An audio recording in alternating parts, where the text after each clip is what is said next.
로마서 1장 7절부터 다시 시작을 하겠습니다. 로마서 1장 7절 우리말 성경으로 함께 읽겠습니다. 로마에서 하나님의 사랑하심을 받고 성도로 부르심을 받은 모든 자에게 하나님 우리 아버지와 주 예수 그리스도로부터 은혜와 평강이 있기를 원하노라. 아멘. 또 헬라어 원문 읽습니다. 천천히. 하신, 하신, 네?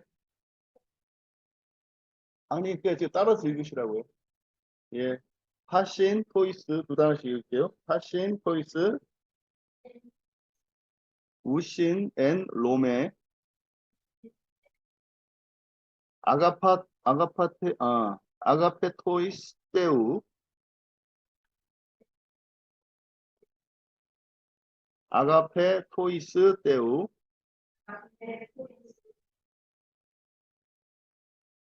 클레토이스, 하기우스,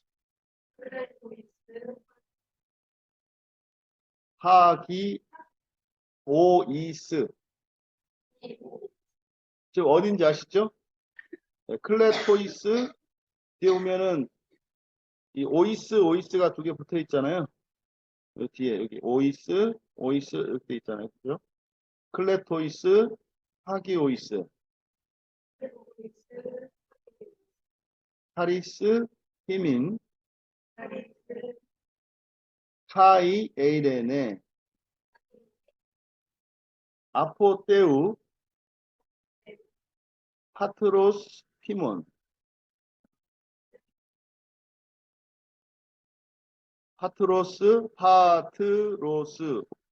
보이시나요? 예, 파트로스, 네, 헤몬, 카이, 퀴리우, 예수, 크리스투. 한 번 더 읽겠습니다. 하신, 토이스, 우신, 앤, 로메,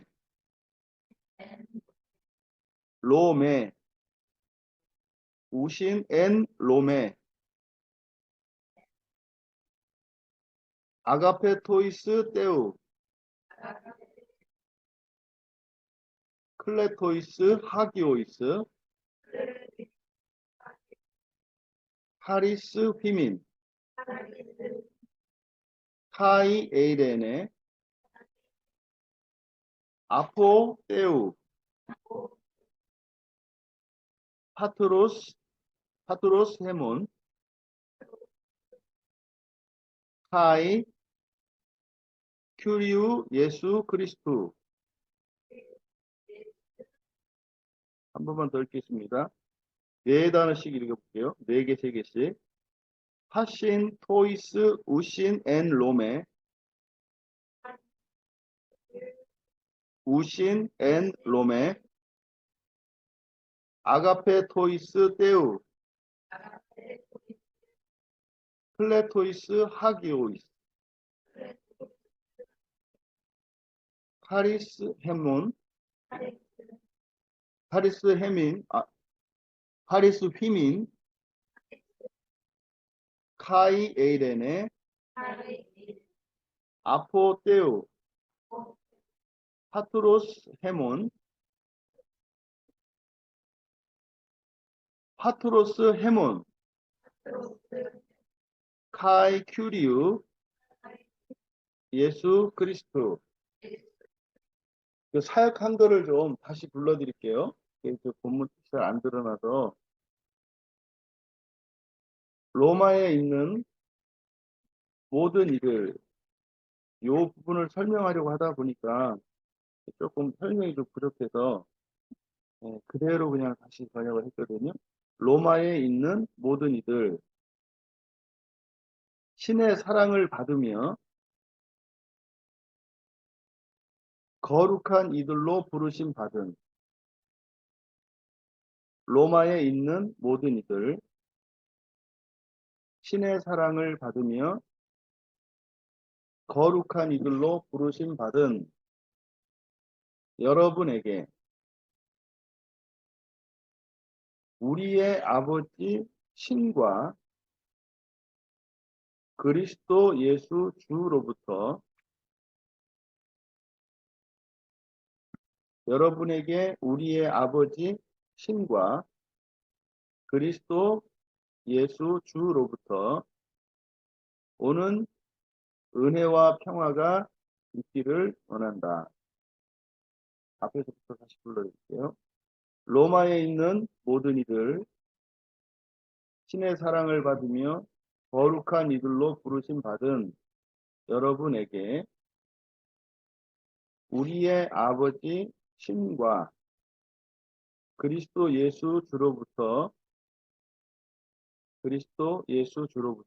오는 은혜와 평화가 있기를 원한다. 그래서 7절에서 해석을 함에 있어서 7절에 나타난 중요한 다관점이 뭐냐면 여기 파신, 토이스, 우신, 엔, 로메 맨 앞에 나와 있는 부분인데요. 그래서 뭐 로마에 있는 모든 이들. 그래서 지금 바울 사도가 편지를 쓰고 있는 것은 로마에 있는 성도들이잖아요.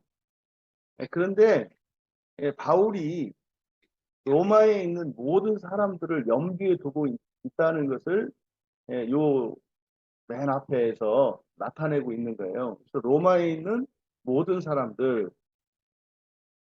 그래서 이번에 이제 그 준비하면서 느끼는 게 뭐냐면, 그러니까 우리가 이제 구원을 어떻게 설명한다고요? 작정에서 보편 구원, 예정에서 제한 속죄. 이게요, 그러니까 굉장히 아주 함축적으로 구원에 대한 성경적 그 진리를 잘 나타내는 말이에요. 그러니까 작정의 보편, 예정의 제한 속죄라고 하는 말이 이제 성경을 이제 보면 성경에 나와 있는 구원에 대한 진술들이 있는데 차별적으로 구원이 진술될 때가 있어요. 그러니까 구원받는 사람과 구원받지 못하는 사람들, 버림받을 자, 멸망할 자 이런 표현들 있잖아요. 그러니까 이런 것들은 바로 예정의 제한 속죄를 말하는 거죠. 그리고 모든 사람들을 구원하시는 차별 없이 그래서 조건 없이 구원에 대해서 얘기할 때가 있어요.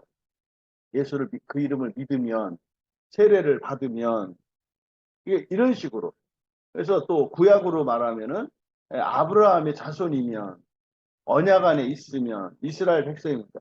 이런 것들은 이제 작정에서의 보편 구원을 이야기하는 거예요. 그래서 흔들리지 않는 보편적인 구원이 있고 그리고 가변적인 구원이 있다라는 거. 이게 이제 하나님 뜻으로 얘기하면 블레와 텔레마. 지금 제가 설명한 거 이해되시죠? 그래서 그 블레와 텔레마 그리고 작정과 예정. 그래서 여기 지금 로마에 있는 모든 이들이라고 했을 때 1차적으로 지금 수신자들은 1차적 수신자는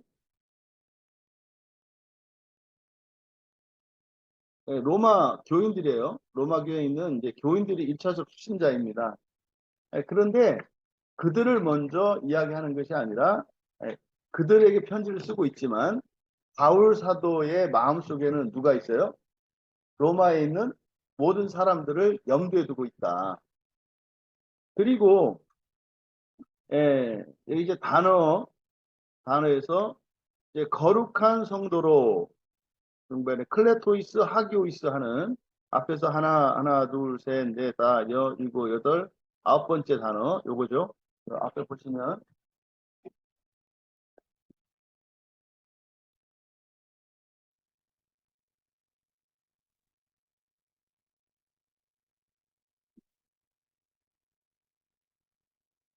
하기오이스 여기 이제 하기오이스라는 단어 여기입니다. 요 하기오이스가 이제 원형이 하기오스거든요. 하기오스라고 하는 원형인데 거룩한으로 이제 번역되는 말이에요. 거룩한. 그래서 이 거룩하다라고 하는 의미가 이게 구별된 좀 남다른 이런 뜻이거든요. 하기오스의 원래적인 사전적인 의미가. 그런데 성경에서 거룩하다라고 할 때는 그 다른 이유가 하나님을 닮은 거예요. 하나님을 닮아서 본성적으로 세상과 다른 것을 의미해요. 그래서 거룩하다라고 할 때는 하나님을 닮았기 때문에, 그러니까 하늘에 속해 있기 때문에 세상으로는 하나님 나라요, 또 천국 뭐 이렇게 되겠죠. 그리고 본성적으로는 하나님을 닮아서 세상과 다른 거예요. 그래서 이 출애굽기 15장 11절에 보면은 신들, 그러니까 천사죠. 영적 존재들의 특성을 나타낼 때 이 하기오스라고 하는 말을 씁니다. 또 출애굽기 19장 6절에서도 이스라엘 백성들, 출애굽한 이스라엘 백성들에게 너희가 거룩한 백성이 되리라. 그리고 신명기 7장 6절에서는 이제 우리말로 한자어로 해서 성민으로 이렇게 했죠. 내 하나님의 성민. 그래서 거룩하다라고 하는 이 의미가 이렇게 하나님을 닮아서 본성적으로 세상과 다른이라는 의미다. 그 다음에 이제 논점이 중요한 성경을 읽을 때 우리가 중요한 논점이 뭐냐면 테오스예요. 이게 지금 우리말 성경에 번역이 안 되어 있거든요. 근데 영어 성경을 쓰는 분들은 사실 어떨지는 모르겠어요. 그러니까 영어를 사용하는 분들은 모를 리가 없거든요. 영어에서는 관사가 가지고 있는 이 관사의 그 의미가 굉장히 중요하거든요. 그러니까 그 사람하고는 완전히 다르거든요. 근데 이게 이제 우리말 성경에서는 이게 번역이 안 돼 있어요. 그래서 사실은 성경을 읽는데 굉장히 이게 이제 약점이 있어요. 그래서 이거를 제가 관사가 없는 테오스는 신으로 번역을 해야 하고, 관사가 있는 호테오스 이렇게 했을 때는 이것을 우리가 하나님이라고 번역을 해야 된다라고, 그게 맞는 거예요. 이게 주장이 아니라 이렇게 해야 맞는 거예요.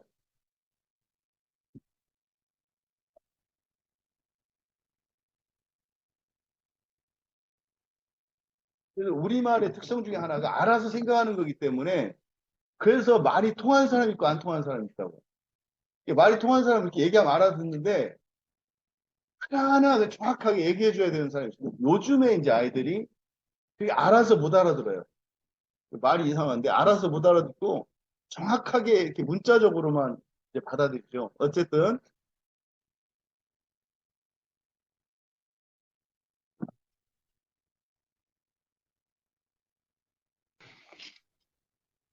하기오스, 하기오스라고 하는 것은 하기오스라는 말은 거룩한이라고 성경에 번역되어 있는데 하나님을 닮아서 본성적으로 세상과 다른이라는 뜻이다. 그래서 조심해야 된다 그랬잖아요. 기독교인이 거룩하다라고 하는 것이 내가 교회를 다니고 뭐 그리스도인이고 뭐 성경을 보고 또 우리가 이렇게 다른 사람들에 비해서 인격적으로 좀 낫고 뭐 이런 걸 가지고 거룩하다고 생각해서는 안 된다. 자, 그다음 테오스와 호테오스 지금 우리말 성경에 구분되어 있지 않은 중요한 문제라고 했는데 관사가 없는 경우 그냥 테오스인 경우에는 신으로 이해하시고 그리고 관사가 있는 경우에 호테오스 그랬을 때 우리가 이제 이야기하는 하나님 그래서 고유명사로서의 하나님 때는 성경의 호테오스만을 하나님으로 봐야 된다.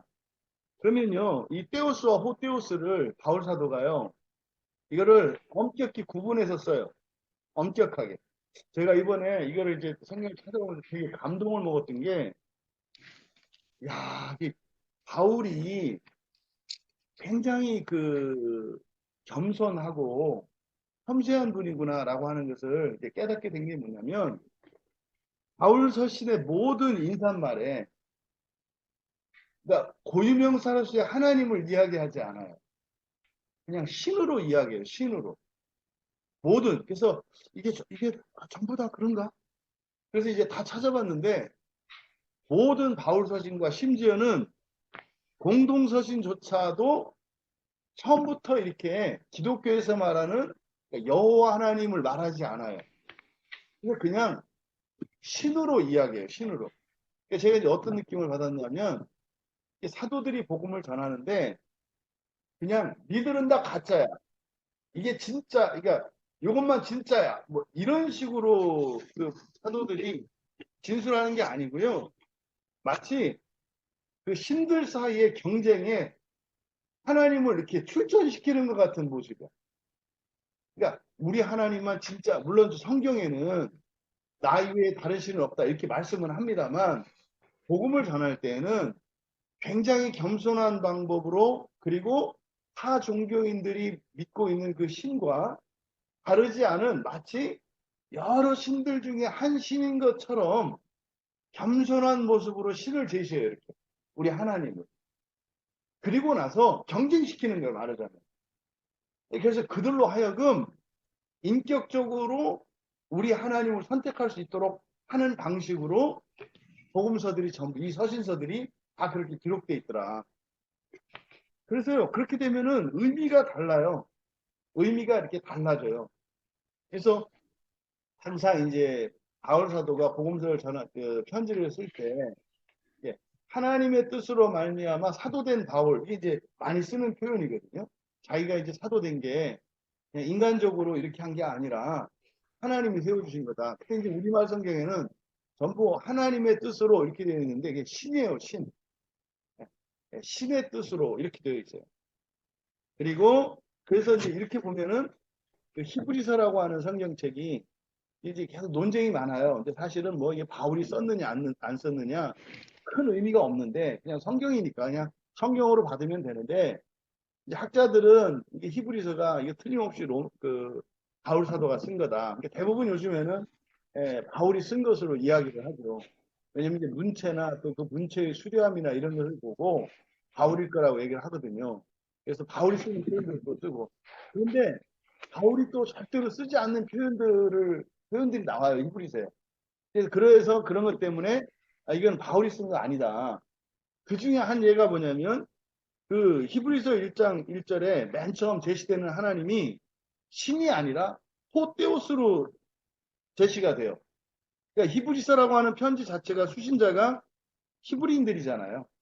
히브리인들을 하기 때문에 여기서는 신이라고 하면 안 되지. 거기서 신성모독이지.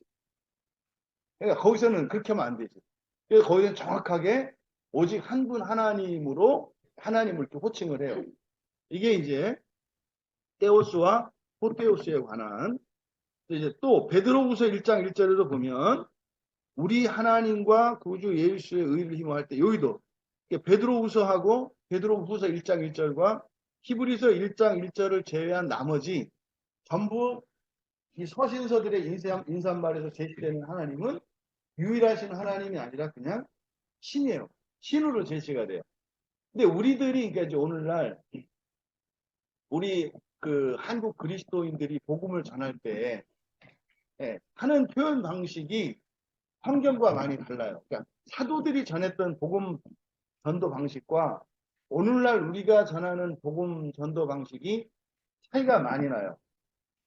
그러니까 굉장히 이제 우리는 독선적이고 일방적이고 그리고 굉장히 사실은 폭력적이죠. 그냥 무시해버리거든요. 다 가짜야, 귀신이야. 그러니까 이런 식으로 이제 이렇게 얘기를 하죠.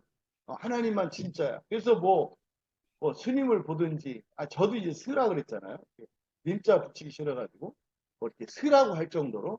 그러니까 타 종교에 대해서 배척하는 게 아니라, 아까 7절의 시작에서, 7절에서 우리가 차관점을 둬야 되는 것이, 이 모든 자라고 되어 있는 게, 모든, 로마에 있는 모든 이들, 그러니까 모든 사람을 염두에 두고 있어요. 이게 뒤에 보면 또 나오겠습니다만은, 이게 지금 굉장히 오늘날 기독교가 굉장히 편협해졌구나.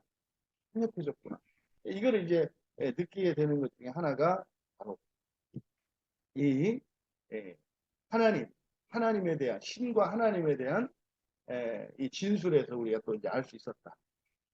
그 다음에 그리스도 예수 그리스도. 우리말의 순서가, 우리말은 이렇게 가고, 보통 영어나 헬라어가 이제 우리말 어순하고 이게 반대거든요. 그래서 이렇게 하면은, 헬라식으로 하면은, 그리스도, 예수, 주, 이렇게 되고, 앞에서부터 이제 번역을 하게 되면은, 주, 예수, 그리스도 이렇게 되거든요. 근데 이게 이제 번역이 어떤 때는 앞에서부터 되고, 어떤 때는 뒤로부터 되어 있어요. 우리말 성경에. 그러니까 이제 원래적인 의미가 잘 나타나지 않고 있어요. 그래서 어쨌든 여기서는 뭐 앞에서부터 그리스도, 예수, 주, 예수, 그리스도, 우리말 성경에는 주, 예수, 그리스도, 이렇게 이제 번역되어 있고, 제가 이제 번역할 때는 해석을 뒤에서부터 수식하는 걸 따라서 그리스도, 예수, 주라고 번역을 한 거예요. 왜 이렇게 해야 맞냐면, 차관점이 이 신이에요. 신과 주예요. 신과 주. 여러분에게 우리 아버지 신과 그리스도 예수 주님으로부터 오는 평화. 그래서 요 신적인 그리고 주님으로부터 오는 그 은혜와 평화를 강조하기 때문에 그래서 신과 주를 뒤로 놓는 게 맞다. 그럼 이제 보통 우리가 하나님 아버지라는 말을 우리가 많이 하잖아요. 이렇게 기도할 때. 하나님 아버지. 우리가 일반적으로 사용하는 하나님 아버지라는 말이 여러분들의 이제 언어적인 의미 말고 여러분들이 이제 하나님 아버지라고 부를 때 아버지의 초점이 맞춰져 있어요? 하나님의 초점이 맞춰져 있어요? 하나님 아버지 그랬을 때 하나님이 아버지 같아요? 신 같아요? 하나님 아버지 이렇게 얘기하세요. 아버지예요? 그러니까 하나님이 여러분 진짜 아버지 같아요? 하나님 아버지. 그러니까 말은 아버지예요. 하나님 아버지. 근데 아버지는 우리가 둘이잖아요. 나를 낳아주신 육체를 낳아주신 아버지가 있고 신 하나님이 신 아버지가 있잖아요. 사실은 여기서 하나님 아버지 할 때 이게 그대로 얘기하면 그러니까 아버지 신 이렇게 그러니까 신 아버지 또는 아버지 신 이렇게 해야 되거든요. 이게 무슨 말이냐면 나를 낳아주신 아버지 말고 신 아버지 신. 그러니까 사실 이 기도할 때 여러분이 사람으로서 기도하는 거예요. 신으로 신의 아들로서 기도하는 거예요. 아니 이론적으로는 그런데 우리가 사람으로서 기도한다고. 사람으로서 신아버지에게 필요를 구해. 그럼 이 필요는 사람의 필요, 사람으로서의 나의 필요겠어요? 하나님의 아들로서의 나의 필요겠어요? 사람의 아들로서의, 인간으로서의 필요를 신아버지한테 구하는 거죠. 그러니까 이건 뭐야? 이게 사실은 나쁜 거예요. 왜냐면 인간적인 거는 인간 아버지한테 구해야지. 근데 인간 아버지가 못하니까 인간 아버지보다 능력이 더 있는 신아버지한테 구하는 거잖아요. 이게 잘못됐다. 그러니까 반대로 신아버지에게 신아버지에게 그러니까 구해야 할 것을 인간 아버지에게 구하면 안 되잖아요. 인간 아버지에게 아버지 날 구원해 주세요. 뭐 이렇게 하면 안 되잖아요. 인간 아버지가 날 천국 보내주고 뭐 이렇게 못 하잖아요. 신아버지만이 그렇게 할 수 있잖아요. 그러니까 영적인 것과 그리고 물질적인 것을 구분을 해야 되는데 이게 이렇게 엉켜 있단 말이에요. 그래서 우리가 보통 하나님 아버지라고 호칭할 때 여러분들이 염두에 두셔야 되는 것은 뭐다? 신아버지. 신아버지께 기도하는 거라고. 근데 그때 하나님 아버지라고 기도하는 당신이 그 신아버지의 아들로 서 있는가? 아니면 인간 아버지의 아들로 다시 말, 사람으로 서 있는가? 신으로 서 있는가? 이 말이에요. 사람으로 서서 여러분이 신아버지에게 기도할 때 그럼 원칙적으로 불가능한 거죠. 원칙적으로. 그러니까 사람은 하나님 앞에 설 수 있어요, 없어요? 설 수 없어요. 사람은 하나님 앞에 설 수 없다고요. 왜요? 죄가 있으면 죽어요. 근데 우리가 기도를 해도 하나님 앞에 서도 죽지 않는 이유는 뭐예요? 우리가 사람이 아니라 하나님의 아들로서 신적 존재로서 서기 때문에 우리가 사는 거라고요. 그러면 기도할 때도 우리가 사람으로 서는 것이 아니라 누구로 서야 돼요? 신으로 서야 된다 이 말이에요. 이해되시죠? 그러니까 하나님, 그러니까 신아버지에게 기도할 때는 그 신의 아들로 서야 되는데 그렇게 하지 않고 사람으로서, 그러니까 마치 뭔가를 이렇게 그 능력에서 어떤 유익만 뽑아내려고 하는, 하나님을 이용하려고 하는 이런 생각이 있다. 그래서 우리가 하나님 아버지 할 때 요 하나님 아버지의 그 의미, 그러니까 내가 기도할 때는 누구로 서야 된다? 신으로 서야 된다. 신으로 서야 된다. 그러면요, 그렇잖아요. 예를 들어서 현실적인 문제가 있어요. 하나님 커피가 마시고 싶어요. 근데 이 문제를 지금 내가 커피를 마실 수가 없어. 그러니까 커피를 들고 간단 말이에요. 왜? 인간적으로 필요를 느끼니까. 왜? 우리는 영적으로 하나님의 아들로서, 그러니까 신적 존재로서의 어떤 필요를 잘 못 느껴요. 근데 그거를 무엇을 통해서 느껴요? 우리의 육체를 통해서 느낀다고요. 그래서 우리의 육체의 필요, 요 커피 때문에 하나님 앞에 이렇게 들고 나가요. 기도 제목을 들고. 이때는 내가 사람으로 선 거죠, 이렇게. 하나님, 제가 지금 커피가 마시고 싶은데, 커피가 절대적으로 필요한데, 이게 없어요. 하나님 도와주세요. 근데 이건 지금 기도 자체가 안 되는 거예요, 사실은. 안 만나 있잖아요. 난 사람으로서 신 앞에 가 있으니까 만날 수 없다고 말을 하는데. 근데 이렇게 기도를 하다 보면 하나님을 의식하게 되고, 그래서 이 커피 문제를 가지고 갔는데, 내 마음에 죄의 문제가 떠올라요, 이렇게. 그 순간, 이 기도의 제목이 죄의 문제로 바뀌죠. 그럼 사실은 뭐, 여기 영적인 필요잖아요. 영적인 필요로 바뀌는 순간, 하나님의 현존 앞에 이렇게 서는 거예요. 비로소. 그러면 이 영적인 문제가 해결이 되면, 이것의 결과로서 환경의 변화가 일어나는 거예요.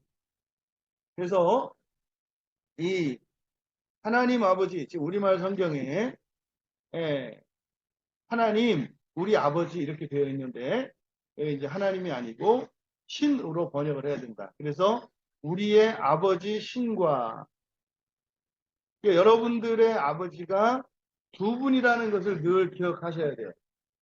그러니까 교회에 올 때는 신아버지 집으로 오는 거죠. 신아버지. 그러니까 여러분들의 육체의 아버지가 좀 문제가 있어도 아무 상관없어요. 왜? 우리에게는 완전한 아버지가 또 있으니까. 그러니까 종종 보면은 이제 아버지에 대한 부정적인 감정 때문에 신앙생활하는데 뭐 기독교 처음에 교회 와서 그 아버지라고 하는 그 말을 부르기가 어려웠다 이렇게 얘기를 하거든요. 그러니까 이게 뭐냐면 분리가 안 돼 있어서 그런 거죠. 신아버지와 육체 아버지가 분리가 안 돼 있기 때문에 사실은 우리가 신앙생활하는 데 있어서 인간적인 어떤 경험이나 환경은 아무 의미가 없는 거예요. 왜? 전혀 다른 거니까.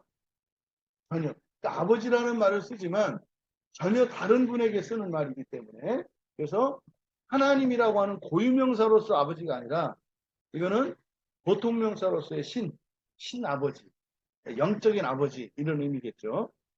그래서 아버지 신과 그러니까 신으로부터 오는 은혜와 평화예요. 신으로부터 오는 은혜와 평화. 이걸 자꾸 물질적인 물신으로 바꾸지 마라. 물신으로 바꾸지 마라. 또 그리스도에서 주님으로부터 오는 은혜예요. 신과 주님으로부터 오시는 은혜와 평화. 은혜에 대해서는 말씀을 드렸고 평화에 대해서 말씀드렸고 그렇죠? 네. 은혜하면 떠올려야 되는 게 뭐다? 은혜하면 무한한 가치. 무한한 가치가 먼저 떠올라야 된다. 네. 오늘 지금 우리가 그 새벽에 욥기를 보고 있는데 되게 하여튼 지금 놀라운 장면을 보고 있어요. 욥기 27장, 28장 이것이 하우 세계에 대한 영적인 깨달음이었다는 것을 이번에 저도 처음 알게 됐는데 그때 그 지옥에서 벗어나고 낙원으로 들어가는 다시 말해서 이제 그 지옥에서 벗어나는데 들어가는 그 돈이 필요한데 무한한 돈이 필요해. 무한한 돈이. 그러니까 1초도 못 줄여. 이 세상에 있는 것을 가지고. 그 가치를 비교할 수가 없고. 또 하나님 나라에 들어가서 낙원에 들어가서 1초를 사는데 1초를 살기 위해서 입장료를 낸다면 이게 또 무한해요. 입장료가. 그래서 이 또한 낼 수 없다는 거. 그게 이제 28장에서 나오는 얘기인데, 우리가 받는 은혜라고 했을 때 은혜의 첫 번째는 무한한 가치라는 거, 무한한 가치. 그리고 대가 없이, 그렇죠? 공짜죠. 공짜로 받는 거라는 거, 은혜 얘기할 때는.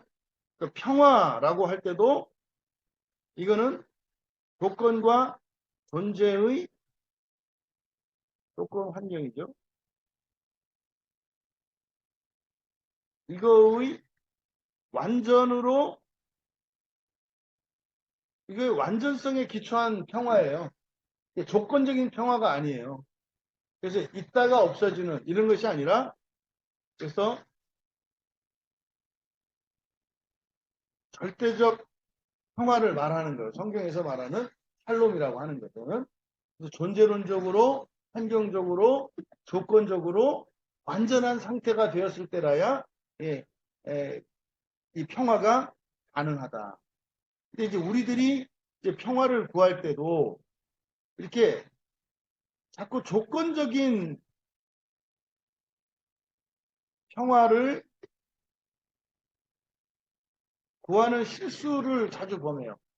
이렇게 조건적인 평화를 구하는. 그러니까 예를 들어서 하나님 이거 주세요. 이게 지금 없어서 나 힘들어요. 그럼 전부 조건적인 평화잖아요.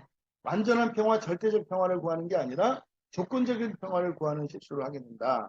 이걸 조심해야 되고, 그 다음에 주 예수 그리스도 그랬을 때 주라고 하는 것은 말 그대로 주인이죠.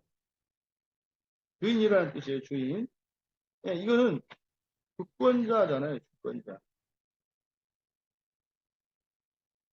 이게 말도 안 되는 일인데 실제로 그리스도인들이 가장 지금 이제 현대 그리스도인들이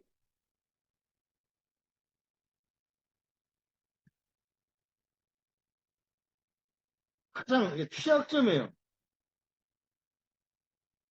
현대 그리스도인들의 가장 큰 취약점이 이 주님에 대한 인식이에요. 주에 대한 인식.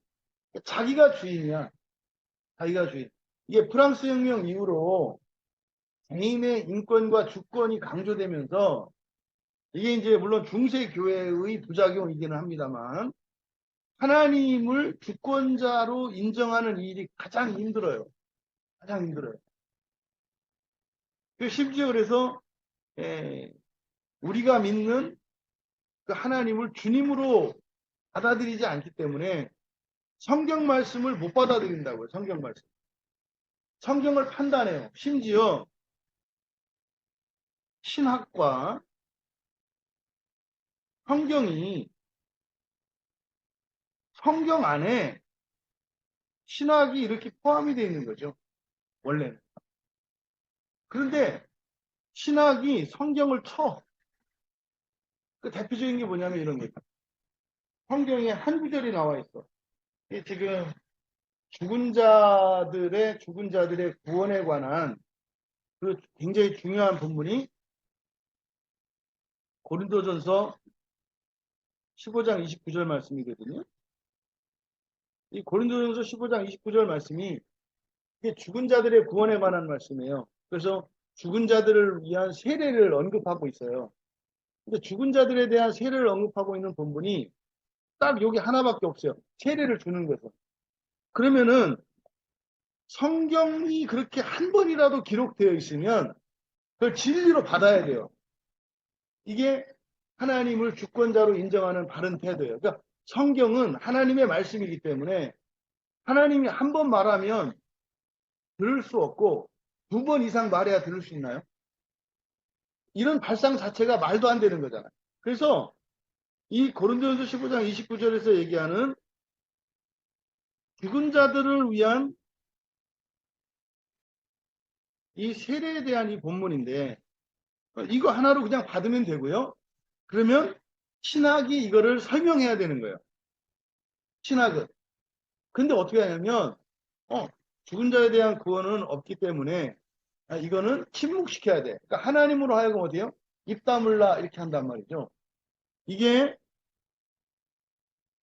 주님에 대한 인식이 얼마나 어려운가를 보여주는 아주 전형적인 예입니다.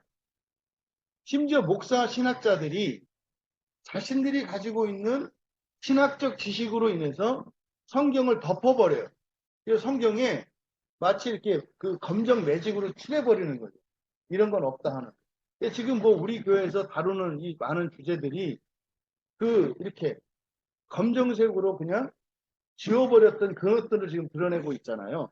그래서 어쨌든 이 큐리오스라고 하는 주님이라고 하는 것은 주권자고 절대적인 주권자를 말하는 거예요. 그래서 결국 이 주권자는 우리들에게 예수님을 주님이다라고 할 때는 성경에 대한 인식이에요. 성경에 대한. 성경을 절대적인 진리로 받아들일 때 비로소 주님이 된 거예요. 주님. 그다음 예수라고 하는 것은 히브리어 여호수아, 구약 성경에 여호수아 또는 예수와의 헬라식 표현이죠. 그런데 이제 의미상으로는 여호와는 구원자이시다. 여호와는 구원자이시다. 뭐 이런 의미인데 그러니까 예수가 여호와다. 뭐 이렇게 이해하시면 돼요. 예수가 여호와고 예수님이 우리의 구원자고 그래서 예수의 의미는 구약의 여호수아, 예수와와 같은 말이고 의미는 여호와는 나의 구원자시다. 뭐 이런 의미를 가지고 있다로 아시면 되고 그다음 크리스토스 크리스토스는 잘 아시는 것처럼 메시아잖아요, 그죠? 보통 사람들이 메시아라고 많이 하는데 메시아가 아니고요, 메시아입니다. 메시아. 아가 말이에요, 메시아. 그럼 이거는 기름 부음 받은 자라는 거죠. 기름 붓다라는 말에서 파생된 말이거든요. 그래서 기름 부음 받은 자. 그래서 이 메시아가 의미하는 것은 기름 부음 받은 자, 직분, 세 가지 직분을 나타내잖아요. 그래서 왕, 대제사장,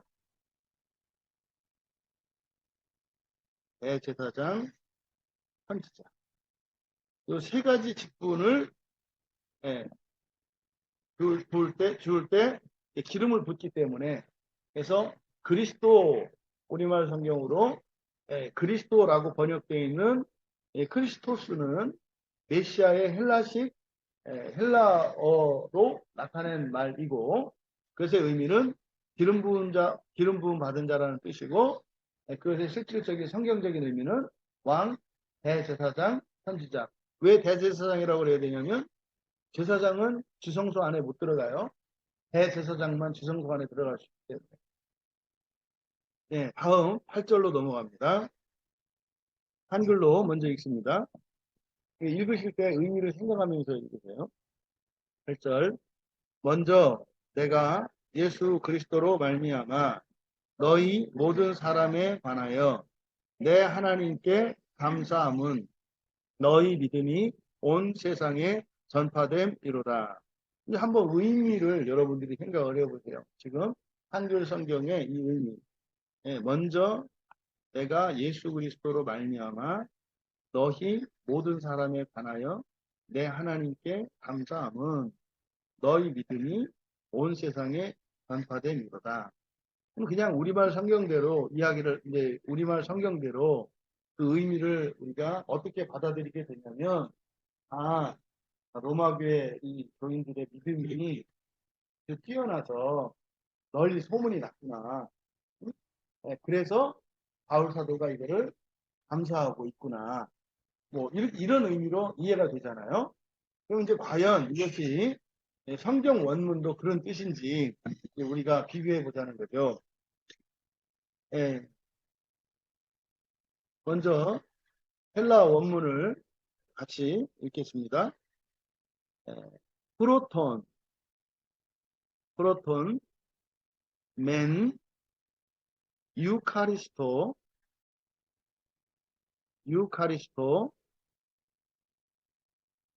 테오.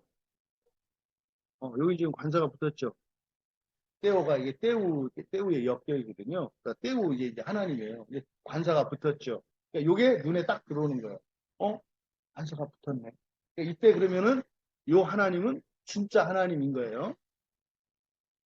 무, 기아, 예수 그리스도, 헤리 판톤, 피몬, 호티, 헤, 피스티스,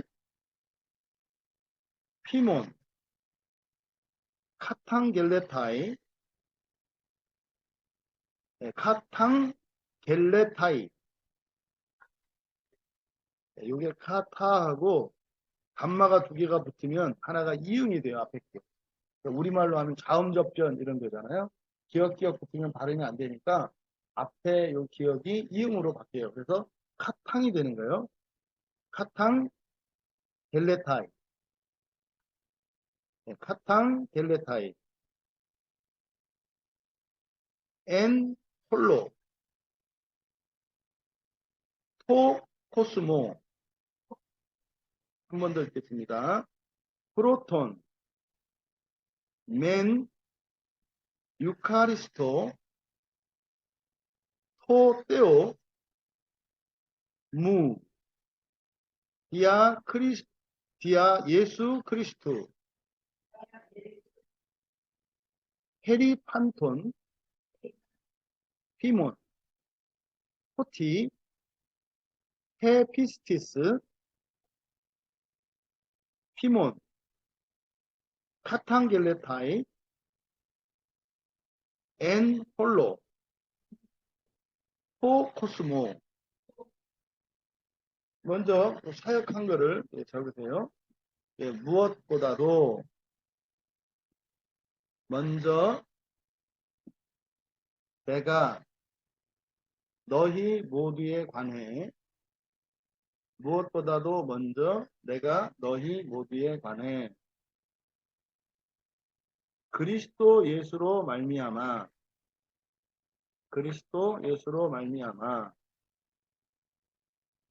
나의 하나님께 감사하는 것은, 그리스도 예수로 말미암아 나의 하나님께 감사하는 것은 바로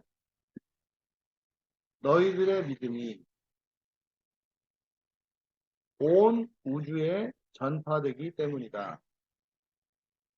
그리스도 예수로 말미암아 나의 하나님께 감사하는 것은 바로 너희들의 믿음이 온 우주에 전파되기 때문이다. 처음부터 끝까지 한 번에 읽겠습니다.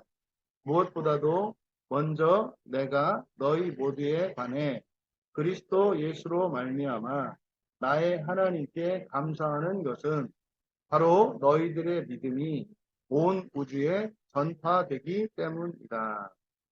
의미가 뉘앙스가 조금 달라졌나요? 네? 여기서 이제 앞에 강조되어 있잖아요. 먼저라고 되어 있는 게 그냥 단순한 먼저가 아니라 무엇보다도 먼저 굉장히 강조되고 있어요. 그러니까 여기서 지금 하나님께 감사하는데 그 감사하는 내용이, 감사하는 내용에도 초점이 있는 거예요. 감사하는 내용이. 너희 모두에 관해서 그리스도 예수로 말미암아 나의 하나님께 감사하는 게 뭐냐? 바로 너희들의 믿음이 온 우주에 전파되기 때문이다. 이게 사실은 이게 핵심이에요. 너희들의 믿음이 온 우주에 전파되는 거. 지금 우리말 성경에 세상으로 번역이 되어 있는 게 있잖아요. 세상. 이게 이제 헬라어 성경 맨 끝에 나와요. 코스모. 이게 코스모스거든요. 이 코스모스는 밑에 이제 단어에 보면은 이 코스모스는 이제 우리말 성경에 그냥 세상이라고 번역되어 있거든요. 그러니까 이게 지금 세상과 이 코스모스와 개가 땅이에요. 땅을 구분해야 합니다. 그래서 세상이라고 하는 이 말은 사실은 개죠. 이 땅. 우리가 세상이라고 할 때는 우리가 사는 곳을 말하잖아요. 그러니까 세상이라는 말 자체가 사람들이 사는 곳이라는 뜻이에요. 사람이 사는 곳, 사람들이 거하는 곳, 이런 의미거든요. 그거는 요 개가 세상이에요, 세상. 요게 세상. 요 땅, 하늘 아래 땅. 그러니까 이 지구안을 세상이라고 하고요.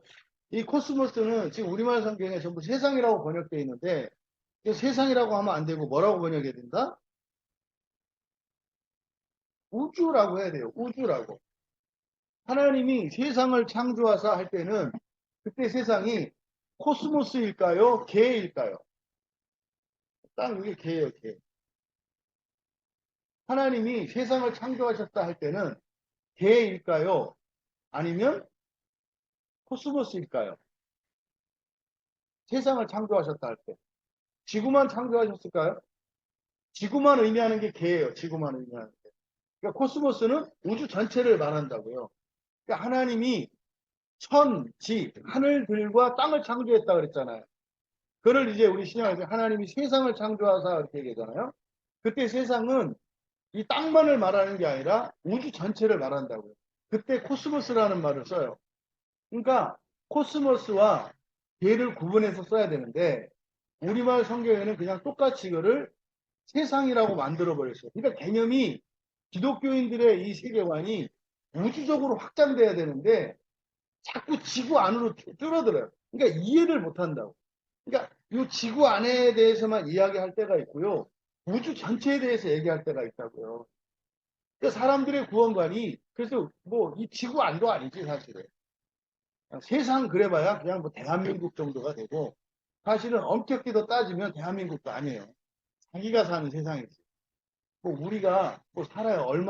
얼마나 뭐 넓은 공간을 가겠으며 이게 문제가 있잖아요. 그래서 코스모스를 창조 세계 전체로서 우주 전체를 의미한다. 요건 이제 앞으로 이제 번역 과정에서 코스모스는 전부 이제 우주로 바꾸게 되겠죠. 그 다음에 헬라어 단어 세 번째 나와 있는 단어예요. 유카리스토스. 유카리스테오. 유카리스테오. 이게 동사 감사하다라는 말이거든요. 근데 이 감사하다는 말을 여러분들은 누구한테 쓰세요? 누군가에게 도움을 준 사람에게, 나에게 도움을 준 사람에게 감사하다, 친절을 베푼 사람에게 감사하다 이렇게 말하잖아요. 근데 성경에서 감사하다라고 하는 말을 쓸 수 있는 건요. 대상은 딱 한 분이에요. 하나님께만 쓰는 말이에요. 감사합니다라고 하는 말. 그래서 이 감사하다라고 하는 게 원래 이 좋은 이런 뜻이거든요. 카리스, 은혜잖아요. 카리스가 은혜. 카리스테오, 은혜를 받는 거거든요. 그래서 하나님의 은혜가 잘 작용했다는 것을 인정하는 게 감사하는 거예요. 하나님이 나한테 은혜를 주셨어. 근데 그 은혜를 내가 아직 못 받았어. 그러니까 감사할 일이 있을까요? 없을까요? 없죠. 그러니까 은혜를 받아야 감사하는 거예요. 그러니까 감사한다는 말 자체가 뭐예요? 답장이에요. 하나님, 보내주신 은혜 잘 받았어요. 이게 유카리스테오의 의미예요. 그래서 이 감사는 무조건 감사합니다, 감사합니다 이게 아니에요. 그래서 우리말로는 이게 감사하다라고 번역되어 있지만 마태복음 15장 36절에 그리고 예수님께서 성찬에 이 말을 쓸 때 축사하다라고 이렇게 되어 있어요. 근데 이게 오해하기가 쉬워요. 축사하다 그러면. 축사하면 이 떡을 넣고 이 떡에게 이제 뭘 하는 것처럼 이렇게 생각할 수 있거든요. 그게 아니고 뭐예요? 감사하시면 감사한다는 뜻이에요. 감사한다는 뜻이에요. 그러니까 이거는 하나님께 드리는 거예요. 그래서 이거를 얼마든지 뭐 찬양하다, 뭐 고백하다, 뭐 이런 의미로도 번역할 수가 있는 거예요. 중요한 것은 뭐다? 하나님의 은혜가 잘 작용했다는 것을 인정한다는 의미다. 그리고 성경에서는 이 단어는 누구에게만 쓰는 말이다? 하나님께만 쓰는 말이다. 이거 하나님 전용어예요. 하나님 전용어. 그리고 실제로 이 단어가 이제 성찬에 관련해서 이 단어가 쓰입니다. 이 유카리스테오라고 하는. 그 다음에 카탄겔레타이 길어가지고 읽기 어려웠던 이게 이제 카탄겔로인데 카타가 아래로라는 뜻이에요. 아래로. 아래로. 위에서 아래로. 아래쪽으로 흘러가는 걸 카타. 이제 보통 우리가, 예, 각 나라마다 다 그렇게 얘기를 하죠. 수도는 올라간다라는 표현을 써요. 서울로 올라간다. 그럼 이제 서울에서 갈 때는 뭐 방위상으로 뭐 북쪽이든 남쪽이든 뭐 고도상으로 더 높은 것이든 낮은 것이든 상관없이 수도를 위로 보고 나머지를 아래로 봐요. 그래서 카타 그러면 위에서 아래로 그랬을 때 성경에서 위에서 아래로의 중요한 개념은 하늘과 땅이에요. 카타 그랬을 때 하늘에서 땅의 개념이 있어요. 그래서 앙겔로 전하다라는 뜻이죠. 그러니까 위에서 아래로 전한다. 카탄겔로. 이걸 이제 공개적으로 널리 알려지는 것인데, 그래서 이 카타와 앙겔로가 합쳐져서 카탄겔로가 된 건데, 이 복음의 기원이 바로 하늘인 것을 나타내요. 그래서 그냥 전하다 하지 않고 앞에다 카타를 쓴 것은 이 복음이라고 하는 것은 또 하나님의 은혜라고 하는 것은 다 어디에서 오는 거다? 하늘에서 오는 거다. 하늘에서. 그러니까 이 믿음도 너희 믿음이 온 우주에 전파되기 때문이다. 그럴 때 이 믿음도 어디에서 오는 거다? 하늘에서 오는 거다. 그래서 믿음은 항상 믿음 그러면 두 개의 동심원을 그려라 그랬잖아요. 그렇죠? 믿음 그러면 두 개의 동심원을 그려서 밖에 있는 것이 하나님의 믿음, 안에 있는 것이 사람의 믿음, 이렇게 이해하시라고 그랬죠. 그래서 믿음이라고 할 때는 이 둘을 구분해서 생각을 하셔야 돼요. 그래서 맨 처음에 믿음은 하나님의 믿음, 사람의 믿음은 하나도 없는 상태에서 하나님의 믿음만 우리에게 주어져. 이게 예수 그리스도의 성육신 탄생이에요. 하나님이 사람이 되셨을 때, 그래서 사람에 대한 전적인 하나님의 믿음을 나타내요. 그러니까 못 믿으니까 다시 한번 십자가에서 또 죽어주시죠. 십자가에서 죽어주시는 것은 이제 신학적이고 율법적인 의미도 있습니다만 믿음과 사랑의 측면에서 하나님의 사랑을 증명하시는 거고 하나님의 믿음을 증명하시는 거고 하나님의 소망을 증명하시는 거예요. 소망의 측면은 뭐예요? 야, 나 죽지? 그런데 죽어도 산다. 완전히 없어진 것 같은데 절망인 것 같은데 말이지. 그런데 산다. 그 하나님의 그 소망이 어떤 건지를 보여주시는 거예요. 믿음도 마찬가지고 거기서 죽을 만큼이에요. 모든 것을 다 내어줄 만큼 나는 너희들의 구원을 믿어. 이게 십자가에 나타난 하나님의 믿음. 그래서 믿음할 때는 두 개의 동심원을 항상 생각을 해라. 예. 그래서 무엇보다도 먼저 내가 너희 모두에 관해 그리스도 예수로 말미암아 나의 하나님께 감사하는 것은 여기서 요 하나님 신에서 하나님으로 바뀌었다는 것. 모든 신에 대해서 얘기했지만 바울 사도는 감사를 이야기할 때는 어떻게 해요?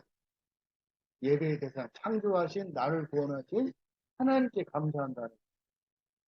그 다음에 바로 너희들의 믿음이 그냥 세상이 아니라, 그러니까 뭐요? 동쪽으로 서쪽으로 해서 예수님이 말씀하신 땅끝까지 이 개념이 아니라 뭐라고요? 우주에 그 다음에 전파되기 때문이다. 그래서 현재형을 쓰고 있어요. 현재 질문. 여러분한테 제가 드리는 질문. 지금 바울 사도 거짓말한 거 아니에요? 아니 이때 당시에 바울 사도가 로마 교회 교인들에게 편지를 쓰는데 무슨 로마 교회 교인들의 이 믿음이 무슨 온 우주에 전파가 돼요? 이게 말이 돼요? 이때 당시 우리나라도 예수 안 믿었어요? 그렇게 안 들었어요. 뿐입니까? 그때는 아메리카 대륙에도 아직 그 기독교 복음이 전해지지 않은 때예요. 영국도 마찬가지고요. 아직 유럽으로 지금 막 전파되는 중이지 전부 다 퍼지지 않았잖아요. 근데 지금 바울 사도가 예, 내가 가장 먼저 무엇보다도 먼저 자랑하는 게 너희들의 믿음이 온 우주에 전파되기 때문이라고 말했잖아요. 이게 무슨 의미일까요? 예? 그쵸? 예, 소망이고 믿음이에요. 근데요, 땅이라고 안 했잖아요. 이게 그냥 모든 민족이 아니라 어디라고 그랬어요? 우주라고 그랬다고요, 우주. 근데 이것은 무슨 은유적인 표현이거나 강조 이런 거 아니에요. 그러면은요, 어떻게 이 로마 교회 교인들의 그 믿음이, 이 믿음이, 그 믿음은 하나님이 그들을 믿는 믿음이겠고, 하나님을 믿는 그들의 믿음이 또한 함께 이렇게 되는 거겠잖아요. 그 믿음이 어떻게 우주에까지 전파된다고 말했을까요? 화성에 이 믿음이 전파된다는 게 믿어졌어요? 그 얘기를 하는 거라고요. 이게 사실은 무엇과, 그래서 온 세상이 아니라 온 우주잖아요. 그러니까 창조 세계의 완성, 우주 전체에 전파된다고 하는, 이게 사실은 이게 뭡니까? 이게 대창조, 흔히 말하는 천년왕국, 하나님의 나라의 완성을 말하는 거죠. 요거 지금 이해되시죠? 성도가 부활을 하면 뭐 해요? 예, 부활해서 하는 일이 재창조를 한다고요. 재창조가 뭡니까? 우주 전체의 재창조를 말하는 거거든요.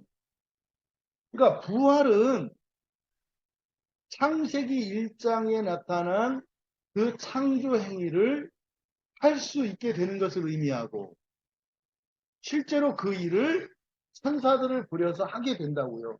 온 우주 전체에.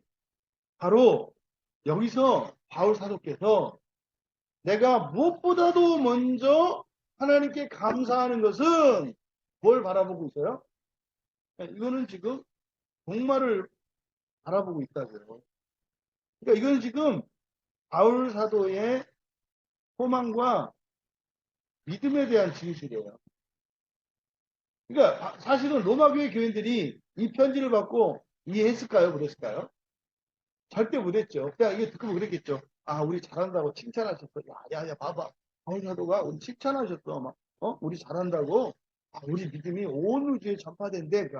그러니까 우주라고 하는 개념이 세계관이 확장이 되지 않으면 액면 그대로 우주에 대한 얘기를 듣고, 이렇게 해야 되는데, 그게 아니라 자기 방식대로 이해를 하죠.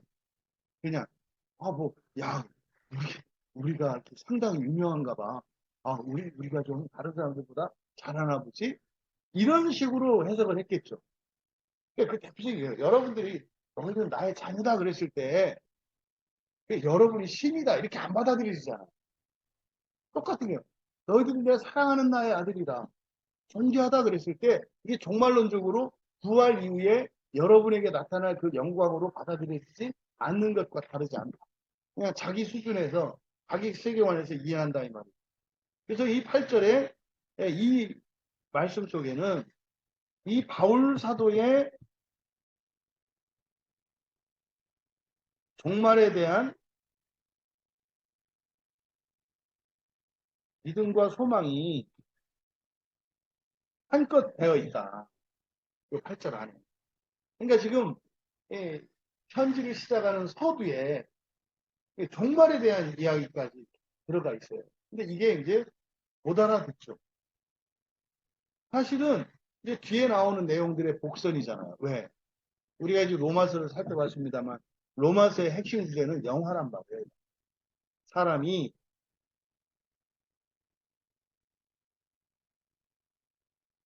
로마서의 주제는 신학적으로 우리가 영화라고 하는데 사람이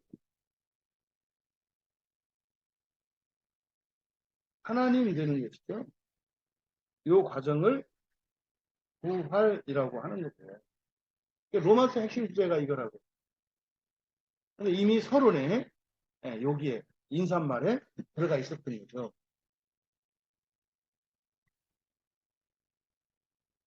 다음, 아니죠.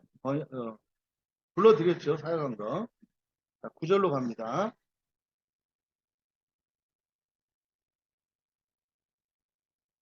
9절. 우리말 성경으로 개역 개정판으로 함께 읽겠습니다. 내가 그의 아들의 복음 안에서 내 심령으로 섬기는 하나님이 나의 증인이 되시거니와 항상 내 기도에 쉬지 않고 너희를 말하며. 네, 헬라 원문을 같이 읽겠습니다. 마르티스, 많이 들어본 단어죠. 마르티스. 네, 네. 알겠습니다. 마르티스, 가르, 무, 에스틴, 호테오스. 또 이게 호가 붙었죠. 그렇죠? 그러니까 이제 신이 아니라 이제는 구체적으로 복음을 진술하고 있는 것임을 알아요. 이제는 나의 하나님에 대해서 말하는 거, 이제부터는.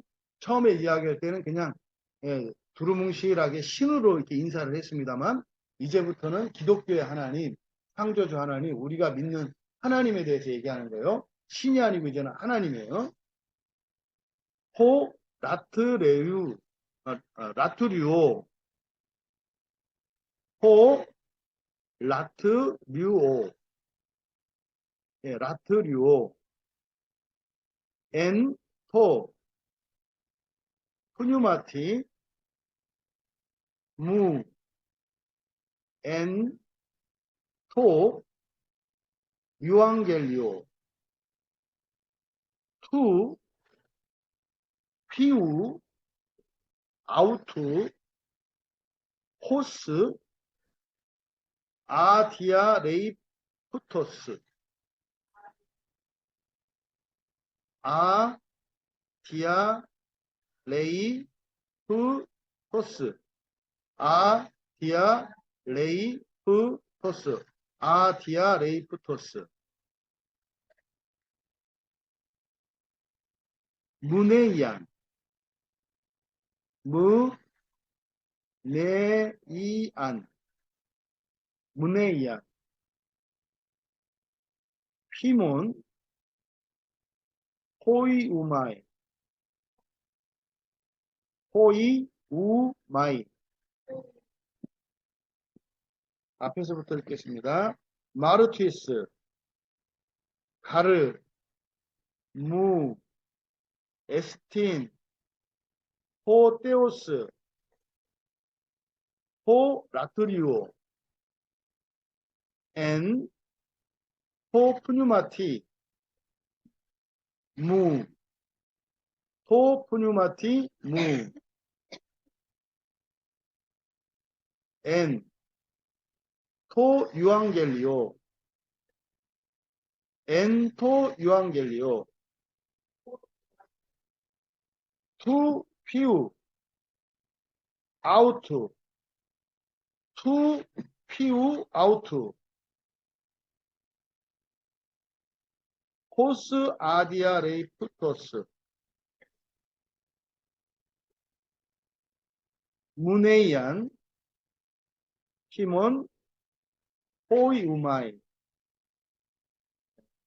지금 이제 우리말 성경에 여러분들 설교를 들으실 때 계속 이제 많이 들으셨지만, 그러니까 정말 이해할 수 없는 치명적인 번역의 오류 중에 하나가 이 가르 접속사를 빼는 거예요. 그러니까 왜 이거를 정말로 이렇게 그 접속사를 왜 생략했는지 정말 이해할 수가 없어요.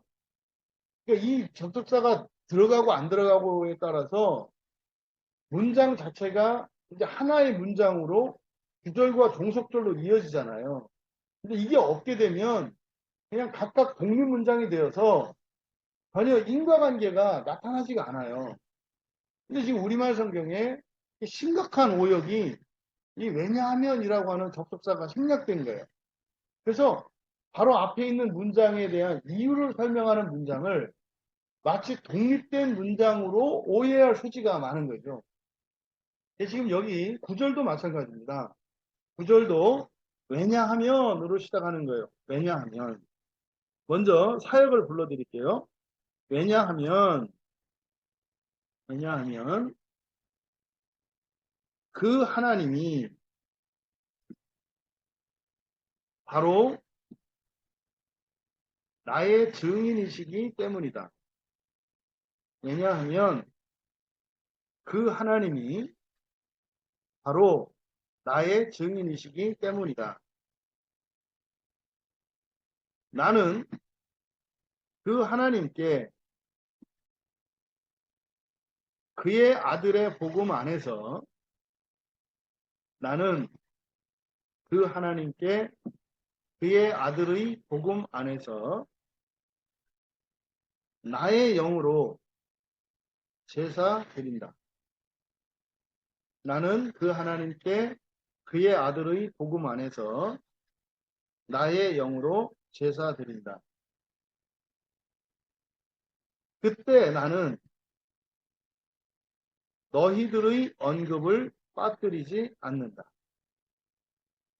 그때 나는 너희들의 언급을 빠뜨리지 않는다.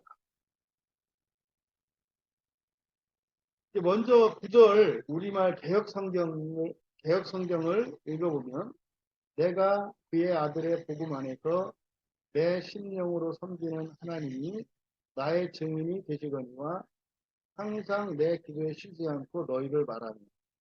이제 우리말 성경으로만 보면 여기서 하나님이 나의 증인 되신다 그랬는데 뭐에 대한 증인 되시는 것 같아요? 우리말 성경으로 보면 항상 내가 기도를 쉬지 않고 너희를 말하는 거에 대한 증인 되시는 것처럼 이해가 되잖아요. 우리말 성경으로 보면. 그러니까 뭐예요? 내가 장을 지신다. 내가 너희들 위해서 맨날 기도하고 내가 기도를 쉬지 않고 너희를 위해서 기도하고 있어. 하나님이 나의 증인이 되셔. 이렇게 오해할 소지가 많단 말이에요. 근데 사실은 하나님이 나의 증인이시다라고 하는 이것은 바로 앞에 이 8절의 내용에 대한 증인이란 말이에요. 바로 8절에 있는 내용이 뭐예요? 너희들의 믿음이 온 우주에 전파된다는 거예요. 너희들의 믿음이 온 우주에 전파된다는 거. 이게 무엇보다도 우선해서 내가 자랑하는 거라고 그랬잖아요. 너희들로 인해서. 그러니까 그렇게 말하는 이유가 뭐다? 하나님이 나의 증인이시기 때문이다. 그럼 여러분 여기서 이 마르티스라고 하는 이게 증인이라는 뜻이거든요. 이게 증인이 뭡니까? 확실한 사실을 알고 있는 사람이에요. 확실한 사실을. 그래서 성경에서 이 마르티스는 진리와 신앙의 증인을 말해요. 성경에서 말하는 이 증인은. 그러니까 기독교 신앙의 진리, 그리고 우리 주 예수 그리스도, 삼위일체 하나님, 이런 기독교적 진리의 내용들 있지 않습니까? 이런 것들에 대한 증인이에요. 그러면 이거는 단지 사도들에게만 적용되는 말이 아니라 모든 그리스도인들에게 적용되는 말이에요. 그럼 다시 말해서 그리스도인은 뭐예요? 증인들이라는 거예요. 이걸 이제 우리가 물어봐야 돼요. 진짜? 진짜? 증인은 법정 용어잖아요. 그죠? 법정에 서서 재판관이 물어보고 검사가 물어보고 변호인이 물어보면 내가 확실히 알고 있는 것에 대해서 말할 수 있어야 되잖아요. 그러니까 그리스도인은 증인이에요, 증인. 근데 과연 우리들이 우리의 복음을 진리를 증언할 수 있는가 생각해 봐야 된다.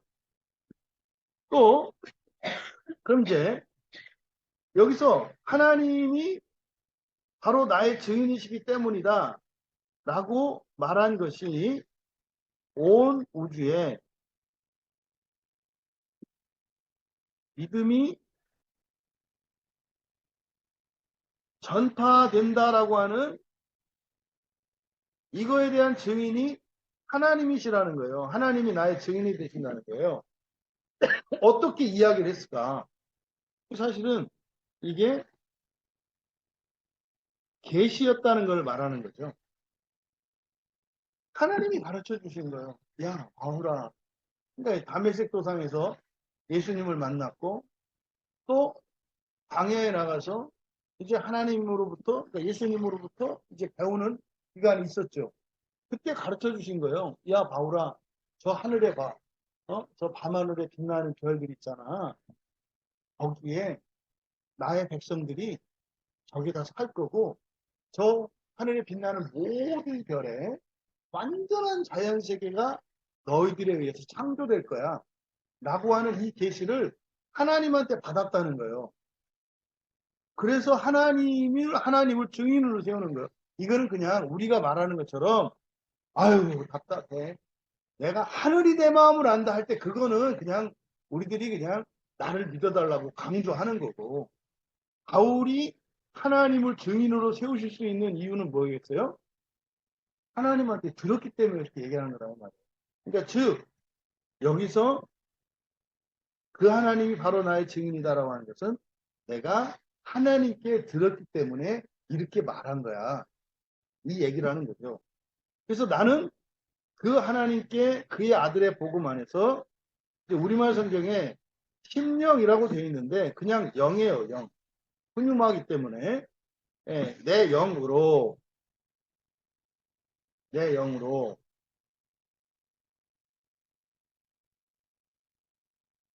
엔토 훈육마티 무 나의 영으로 이 역격이기 때문에 못못으로 이렇게 되거든요. 나의 영으로. 그러니까 요거를 심령으로라고 번역되어 있는데 심 마음 없어요. 심령 하려면 마음 카르디아가 있어야 되죠. 에, 에, 내 마음 안에 있는 영혼 이게 심령이죠. 여기서는 마음이 없어요. 그냥 영이에요. 영. 그래서 나의 영으로. 그 다음에 이 라트리오라고 하는 말이에요. 이 라트리오라고 하는 이 말이 우리말 성경에 섬기다라고 이렇게 번역이 되어 있거든요. 근데 이 섬긴다라고 하는 말이 여러 가지 단어들이 있는데 이 라트리오는 사실 제사장들이 성전에서 섬기는 걸 말해요. 그래서 이걸 제의적 봉사. 그럼 우리가 이거를 그냥 구약 성경에서는 다 제사하다라는 말을 이 라트리오라고 하는 말로 바뀌어요. 오늘날로는 예배하다로 번역할 수가 있어요. 이 라트리오라고 하는 것이. 이게 라트리오라고 하는 것이 봉사한다는 의미인데 이것은 제의적인 용어로서 제사한다는 의미고 오늘날은 우리가 제사를 더 이상 드리지 않잖아요. 그래서 이거를 이제 예배한다, 예배 드린다 할 때 이 단어를 쓸 수 있는 거예요. 그런데 중요한 개념이 있어요. 이 라트리오는 무료 봉사가 아니에요. 무료 봉사가 아니고 삭스를 받고 봉사합니다. 또 무슨 말일까요? 구약의 제사장들이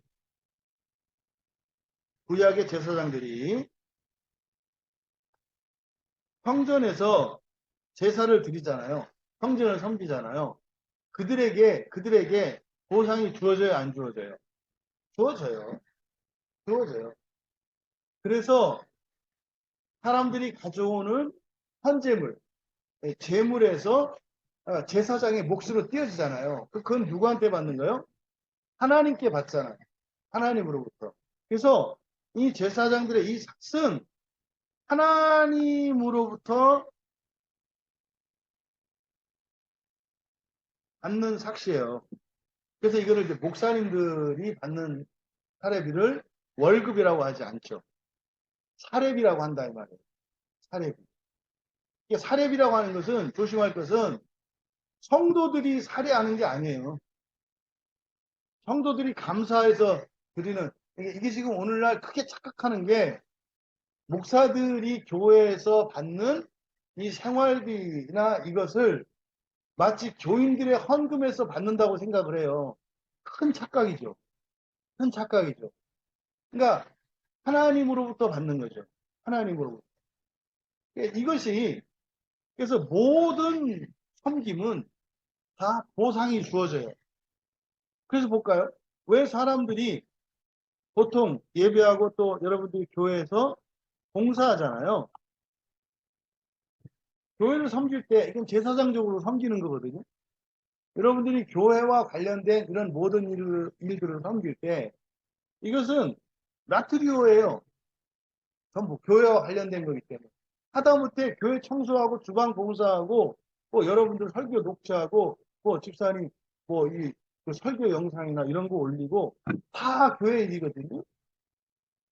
이게 성직을 섬기는 거예요. 그럼 거기에는 반드시 뭐가 있다? 하나님으로부터 주어지는 삭슬이 있어요. 반드시 그 삭슬이 있다고요. 근데 그 삭슬 우리가 뭐라고요? 은혜라고 하죠. 은혜라고 한다고. 이것이 여기에 내가 섬기는 할 때 이 섬긴다는 의미가 그런 의미예요. 그러면 바울 사도가 섬긴다고 할 때 이것은 뭐예요? 사도 직분을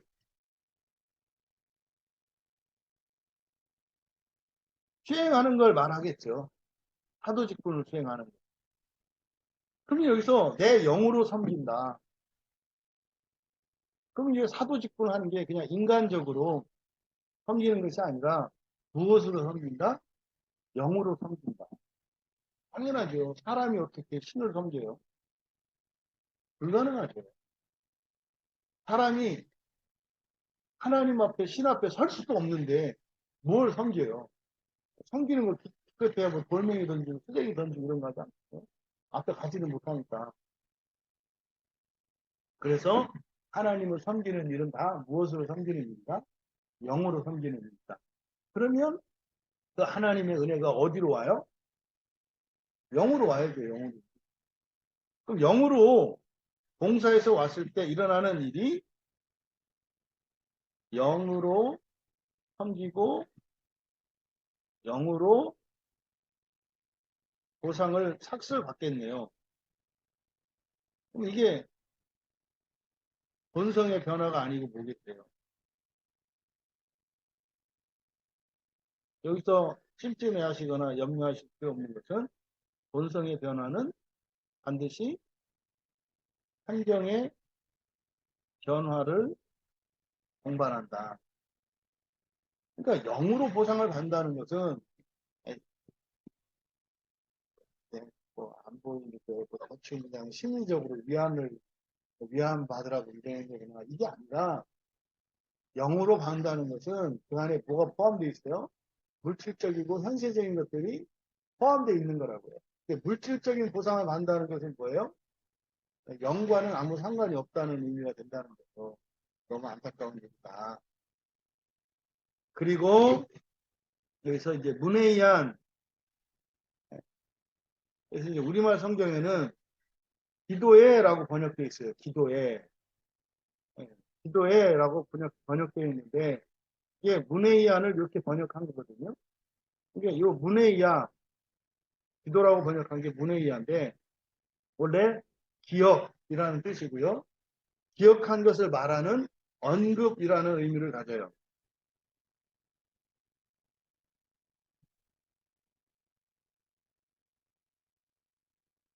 문의야는 원래 기억, 언급이라는 의미예요.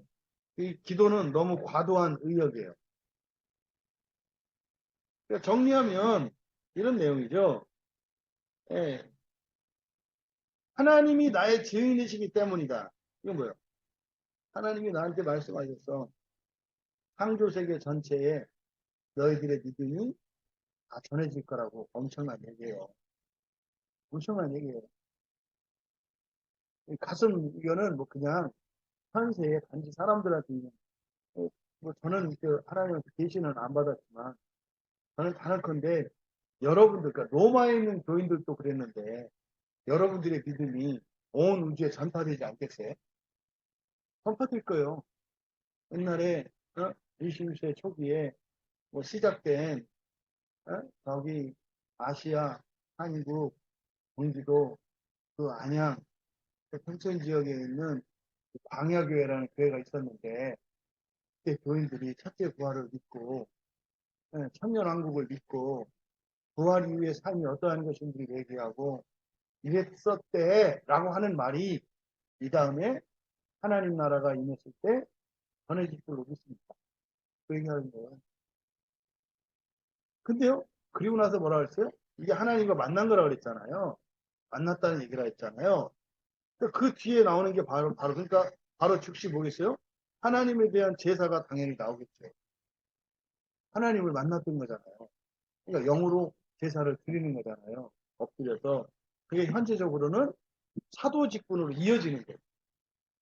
하나님을 만났던 그 경험이 이제는 그때는 하나님 앞에서 하나님을 경배했겠고 하나님을 섬겼겠죠.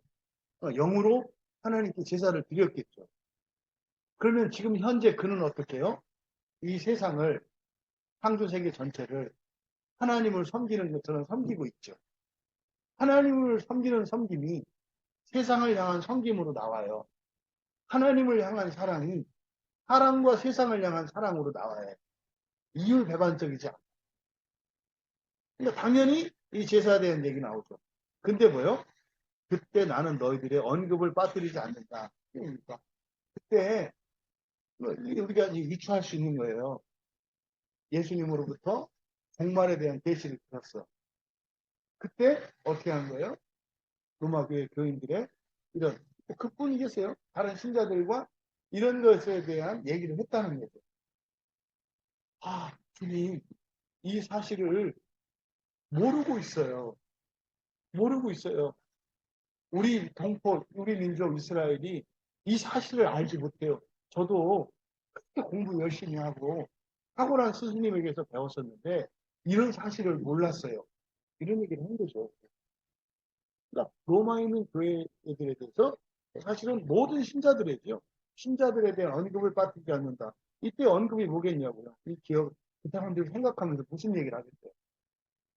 나에게 주신 이 은혜가, 나에게 주신 이 구원에 대한 감격과 이 영광이 내가 아는 우리 가족들뿐만 아니라 믿음의 모든 지체들에게 전해지기를 원합니다.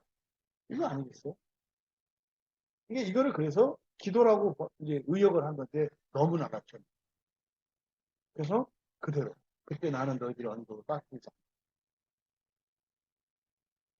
사역한 거를 우리 같이 읽어보겠습니다. 왜냐하면 그 하나님이 바로 나의 증인이시기 때문이다. 나는 그 하나님께 그의 아들의 복음 안에서 나의 영으로 제사드린다. 그때 나는 너희들의 언급을 빠뜨리지 않는다. 9절 헬라어 성경 한번 읽고 마치겠습니다. 마르티스 가르 무 에스틴 호테오스 호 라트리오 엔토 푸뉴마티 무 엔토 푸뉴마티 무 그냥 우예요. 무 우라고요. 우 그러니까 미음이 붙었으니까 무 그러니까 유가 아니고 무 엔토 푸뉴마티 무